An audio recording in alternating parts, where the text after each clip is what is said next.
Salam, hər vaxtınız xeyir. Bilmirəm kimin valideynisiniz. Siz dediniz, demədiniz. Bunu yəni müəllim öz başına yığmır. Yəni bu söhbət gedir. Hər ildə bu pul yığılır. Yəni bu direktordan gizlin yığılmır, bir şey yığılmır. Bu ümumi yığılır, hamı da bilir ki, bu pul yığılır. Ayxan, valla belə danışırsınız. Biz neçə illərdir ki, yəni hamımız sakit adamlarıq da, neyə bilərik ki, tək əldən səs çıxmır.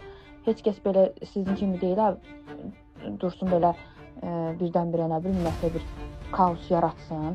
İndi bilmirəm, şəhər məktəbindən gəlmisiniz, necə olubsa, nəysə məsələnizi həll eləmişsiniz. İndi biz eləyə bilmirik də, biz belə bir kiçik bir kənddə yaşayırıq. Bura masazırdır. Neyək? Hamı bir-birinin üzünə baxır, müəllimlər tanış, valideynlər tanış.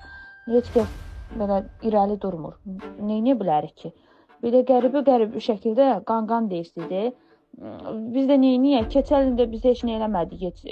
Özümüz A4-ümüzü aldıq da, özümüz öz aramızda 3 dənə idi, 4 dənə idi A4 aldıq. İl boyu istifadə elədik. İbtidai diləyirdə, ibtidaidə müəlliməyə köməklik elədik. İndi bu 5-ci sinifdə biz də vermək istəmirik əslində. Sadəcə olaraq uşağımızın əlinə verildiyimiz o 1 manat da deyir, yaşaydı, bizə dəfə 1 manatdır da indi. Yəqin ki, nəsə məktəbdə problemi var, direktorumu yoxdur, indi sakitcə verməliyik, veririk də. Başqa məsələlər deyəndə nə etməliyik? Siz əgər Təhsil Nazirliyinin